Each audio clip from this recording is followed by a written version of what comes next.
everyone, to the R.E.S.T podcast, where our goal is to help each and every one of you displace confusion, chaos, and dis-ease in order to heal and find significance in life. I am your host, Natalie Roberts, and I am here with the author of the Reconstitution Method for Healing and Rest, Virginia Dixon. Dr. Cowden, thank you for staying with me for another segment. I am so thankful for your mentorship and for everything you pour into our listening audience. We have thousands and thousands of people that listen to us every month all over the country.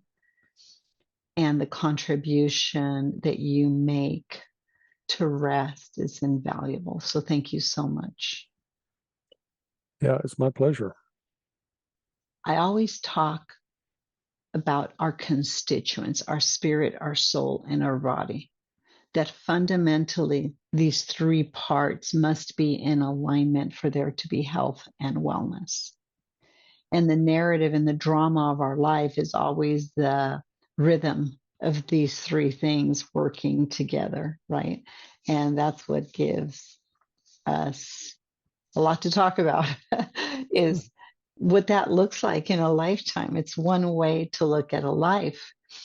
But beyond that, beyond the reality of that, I think of physiology and anatomy. And in R.E.S.T, I always talked about the anatomy of R.E.S.T.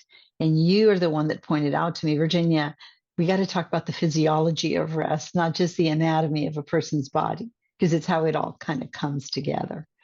So I'd like you to explain to us in layman's terms and in simple ways how it is that a body, for example, our liver, our colon, our heart, our kidneys, our reproductive organs, right? Our breasts, our tongue, our ears, our eyes, how all these can be independently dependent on each other, and how cancer evolves, how it metastasizes, and how it ultimately can spread all over. Because every time I think of cancer, I think of sin. Sin is a violation of conscience. If we violate our conscience, I find that it is no different than cancer. That's why I was able to step into this cancer world and discourse and work with doctors. And it's so fluid for me in terms of how I help facilitate healing. And for me, healing is freedom, right? We don't chase a cure. In my model, in my sphere of influence, I don't help people chase a cure. I help people live free, because I think that is the cure. Because we all have an appointment with destiny.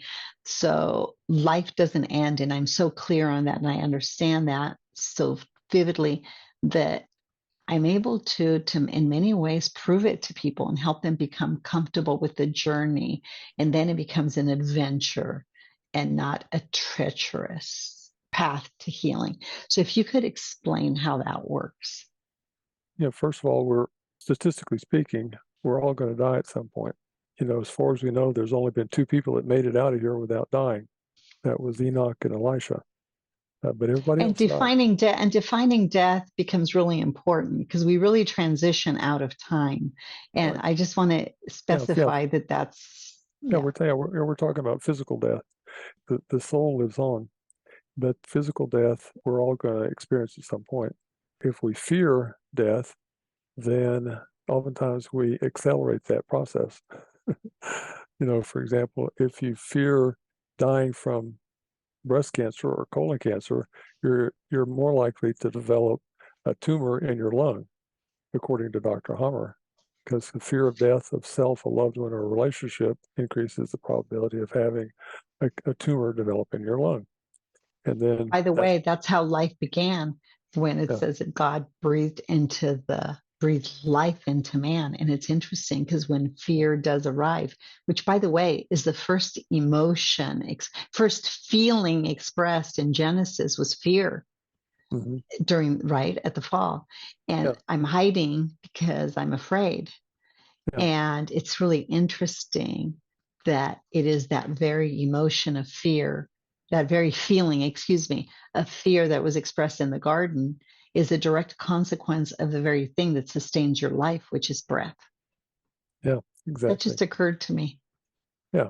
When we're accumulating feelings and emotions through our life, they accumulate in specific places. And the Chinese figured this out a couple of thousand years ago, that the emotion of anger and frustration accumulates primarily in the liver and gallbladder and bile ducts.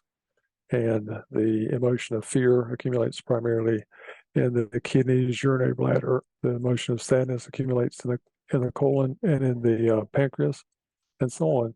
So you have different emotions or different feelings and emotions accumulating in different places, which then, in my experience, acts like a magnet to attract physical toxins into that place. Okay. And once you accumulate enough physical toxins in that place, then you get disease, physical disease in that place.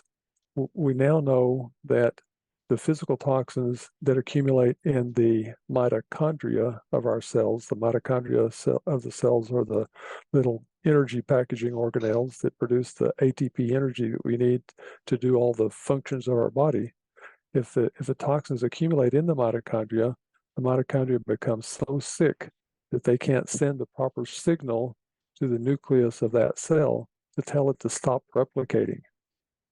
And so that's what's called the apoptotic factor that comes from the mitochondria.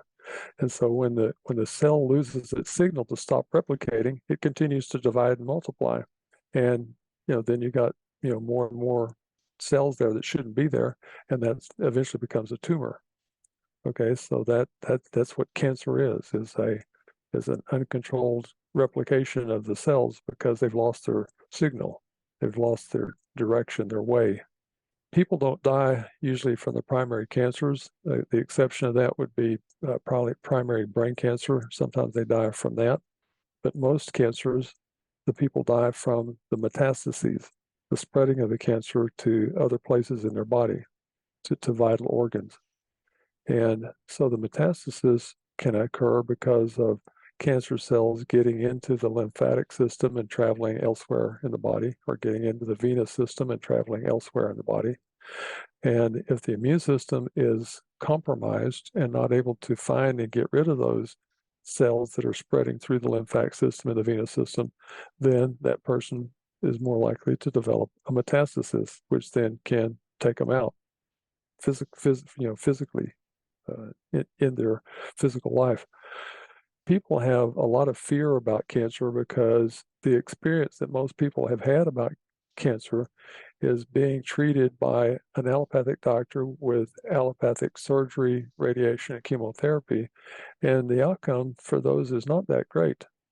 And so most people think, well, if I get cancer, that's a death sentence. I'm gonna die from that cancer. But it doesn't have to be so.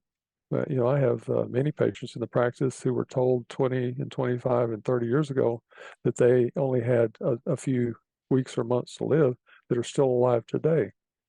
So, if you believe what the doctor says, oh, you only have X number of weeks or months to live, then that becomes a self-fulfilling prophecy. But if you choose to reject that word curse and cast it out of you like a demon, which is what it is, then it does not have to become a self-fulfilling prophecy. You can choose to live longer than the doctor prognosticated for you. Not to oversimplify, but listening to you brings me back to the thing that all made so much sense to me about cancer from the very beginning. At the end of the day, it comes down to communication and conversation between disrupting signals, right? In cells and between cells, within, among, and between. Yeah. Isn't that interesting? Because that's how cancer spreads in our relationships, in our lives. Those are the very things that erode our lives. When there's a disruption of communication, connection, right? At the nucleus, which is our heart, it becomes hardened. Sometimes it becomes stubborn. Other times It becomes bitter, specifically, unforgiving, the root cause of a problem. And when that's not flushed out and it isn't restored in a healthy way with people, situations, narratives, stories, our ancestors, the narratives of our lives, right? I always say we tell ourselves stories, but our bodies are carrying another story. And the disparity between those stories, that's the anatomy of disease. The soul's going left, the body's going right. And it's like trying to get through life when one leg is going one way and the other, and it just can't happen. It debilitates an organism. So there's a breakdown in communication, right? Between the things you think are factual and the things you tell yourself and the things that are in fact happening, that in fact happened. I just think you talked about the loss. They lose their way, they lose the direction, they lose their way. And it's very much what happens to us. So it doesn't have to be a complicated thing to understand. It's all about bringing things into the alignment and this with this invisible cord, I think, seeking to be connected with the designer of all of these systems, which in my opinion is God. And the more and more, the older I get, the more I learn, the more I'm perplexed by people's inability to see the design of a personal, intimate creator God in the narratives of our very anatomy and in the narrative and the drama of our own life. And the one thing that stumps people the most, and the one thing they can't accept about God, is a question of evil. But the confusion, chaos, and disease and the evil, the disparity between the source of a lot of this confusion, chaos, and disease lies within us and our own depravity, our own brokenness, our own insistence of having things our way. If we're real honest with ourselves, right? We want to do what we want to do when we want to do it. Well, nothing in the universe operates like that. So our systems don't operate like that. The universe doesn't operate like that. There's nothing in the creative order of God that operates outside of a law, a system, right? That has balance, harmony, and coherence. God doesn't even operate outside of that. But God made us to have a free will to do as we see fit and to make decisions of conscience. I always talk about the liberty we have, and how we exercise that liberty determines the measure of freedom we live with. But the ones that regulate all of that is us. The will, our will determines the disposition of how we navigate all those communication systems, if you will. And I just think it's amazing when the body operates in a similar way, but we have the authority to govern pretty much what we ingest, what we process, what we take in, and how we do. So our cells don't have a conscience. We have the conscience.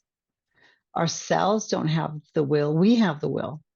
Our cells don't have the same intelligence in terms of government that we do, because we make value judgments. There's just a system, an operating system that's been put in place to sustain our life.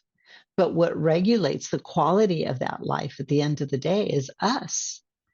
And so understanding how cancer grows and how consistent it is with the processes we're all very familiar with, which is right here, you just said it, communication, conversation.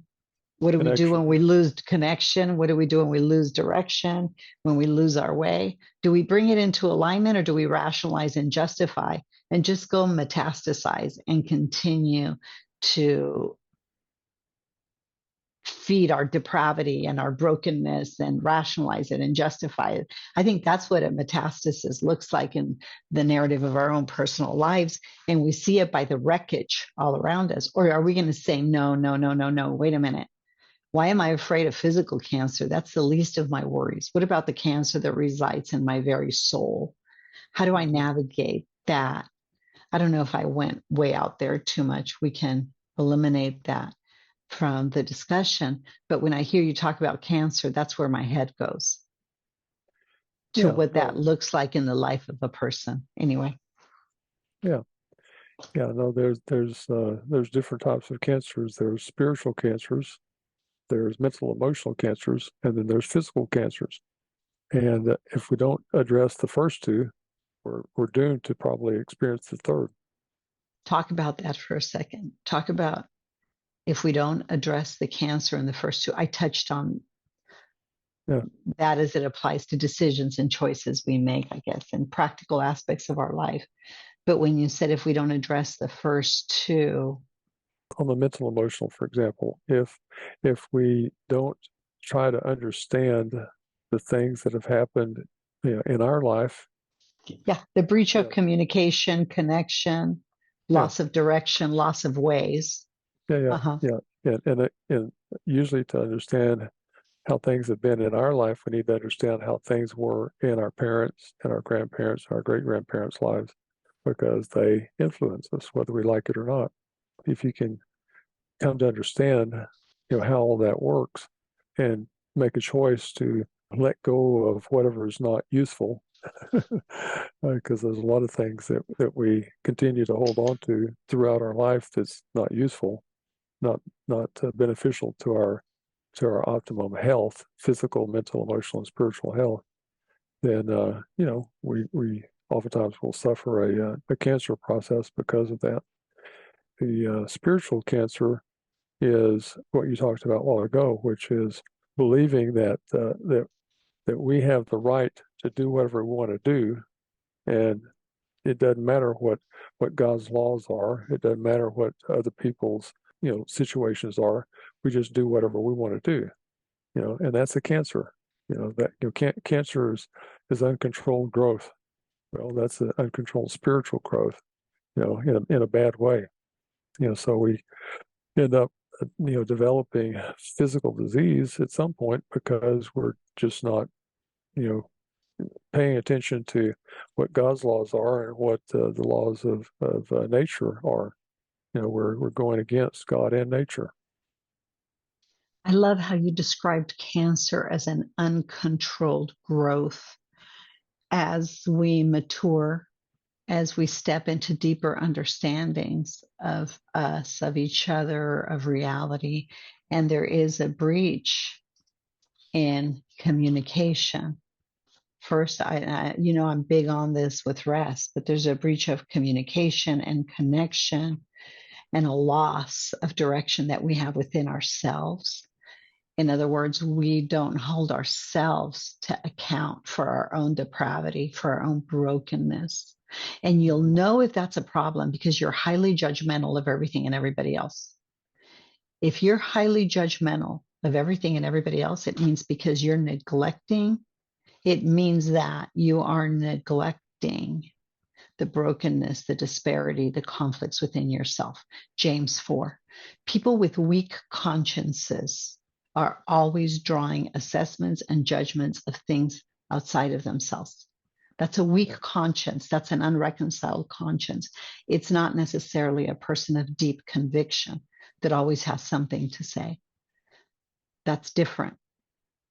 So you want to make sure that you reconcile the conflicts you have within yourself. Listen to that quiet, still voice that is challenging you to consider things outside of yourself and evaluate things from a broader perspective. And I think that is what it is to love, is to be able to put yourself aside for the well-being of another person.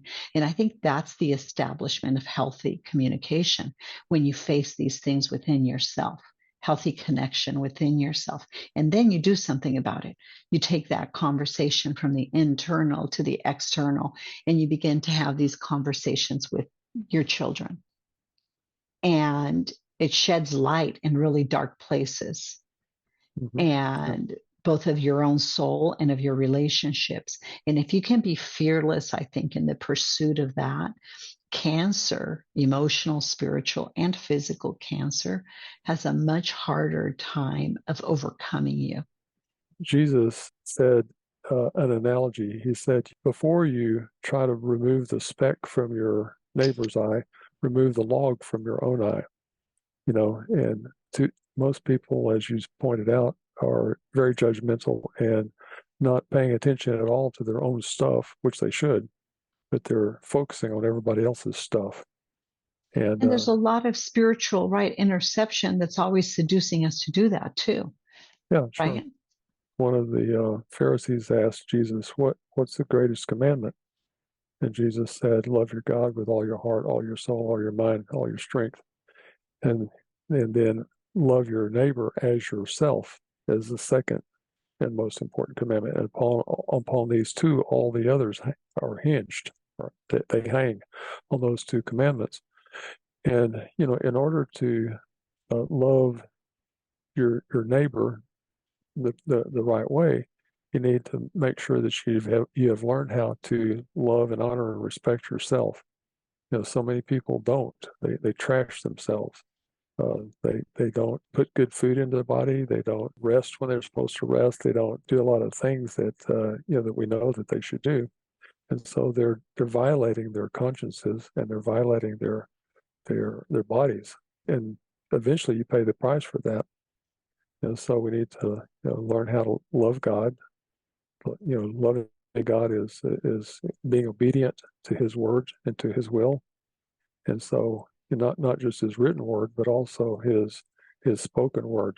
And your anatomy, and I love that, Dr. Cow, I'm sorry to interrupt, but I had to interject. And your anatomy bears witness of that design. That's right. And that order. And that's why if God is too big of a stretch, then listen to the balance, harmony, and coherence. Listen to how fine-tuned your organism is to sustain life. That is the seed of an idea. That is the history. But that kind of creation has an origin. It has a design. It has a creator. Nothing random like that just exists out of nothing. And I think that's where the history matters. Yes. Yeah. A lot of people don't have a relationship with the creator of the universe, but they could and should. On my website, drleecowden.com, I have an article, What is Spirituality? So they can actually read that article and then gather more information that they didn't have before, and then make better decisions about, how they're going to move forward in their life. But spirituality is a individual, personal relationship with the creator of the universe, as opposed to religiosity, which is, the rules and constructs of men and women.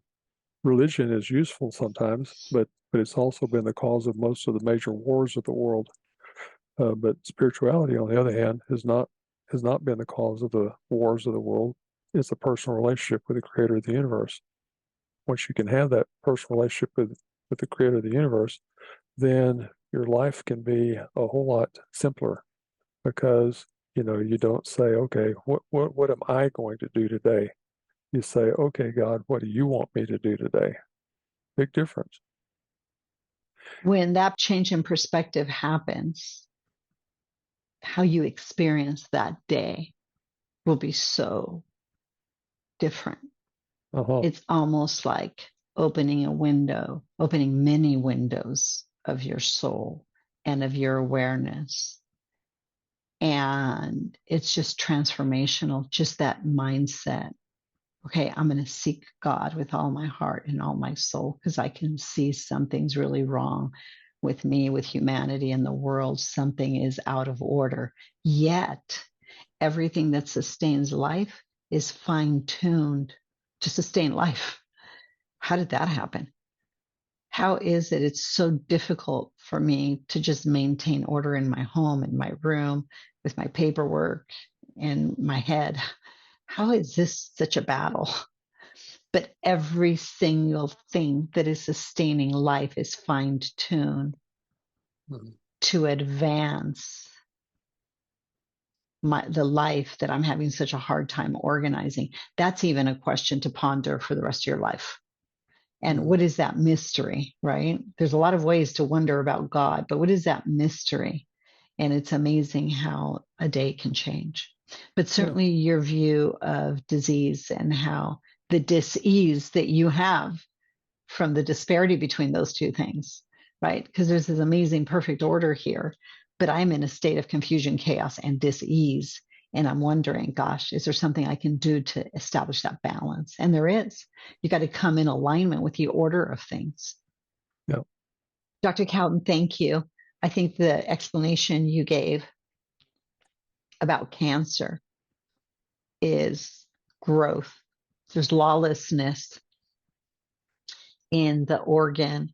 And if it's not contained, that lawlessness, that mass reproduction, unharnessed growth, unmanaged communication just disrupts everything else. And that kind of lawlessness left unharnessed disrupts signals. Well, it originates from a disruption of signals, right? Yeah. That is the seed of it all, which is communication with unharnessed conversations, and the whole thing falls apart. And there's a loss of direction and a loss of ways of these living organisms in a body, and it all goes. I think an easy example to finish on, and I'd like you to have a final word as we close, but I think of gossip or repeating a story with half-truths. Yeah. Isn't it what it does in the life of people? Yep. That's a different type of cancer. Yeah, it's a different kind of cancer. Propaganda, a different kind of cancer. Well, I think the most important thing for your listeners to understand about cancer is that cancer is not a death certificate. That diagnosis is not a death certificate. There's things that you can do that will change the trajectory. You don't have to stay in that place of chaos, but you can, seek God, seek truth, and apply those things that you learn from that into your life and have a different trajectory. You can prevent cancer like that too. Yeah. In the same way, you can prevent. That's right. Toxins, right? It's about elimination of toxins and insults. It's about elimination of toxins and careful with the insults. Yeah. The Emotional, toxins. spiritual, physical insults and toxins. Yeah. Well, I see all of those as toxins. The spiritual stuff is a toxin, just on a different level. The mental, emotional stuff that we don't clear out is a toxin as well. Mental blocks to healing, in my experience, must always be addressed if you want to get rid of the physical cancer disease. God will provide a way if you just seek Him. Thank you so much, Dr. Cowden. Perfect words to close on. Yeah. Thank you, thank you, thank you. All right, everyone, I have a quick update for you. With Virginia launching her book next year, our team has been working tirelessly to create a brand new, streamlined website with a new domain, theplaceofrest.com. It will include readily available information, podcasts, resources, and events, making everything quickly accessible to help you become focused, intentional, and successful in displacing obstructions that would otherwise derail your life. Our original domain, virginiadixon.com, will later be used as Virginia's author website. But until then, it will automatically forward you to the new site. For updates about R.E.S.T and this podcast, please visit our Instagram or Facebook, The Place of R.E.S.T. If you'd like more information about Virginia or to support and join the cause of R.E.S.T, please call 949-289-5935. Thank you for listening to R.E.S.T with Virginia Dixon. We'll see you next week.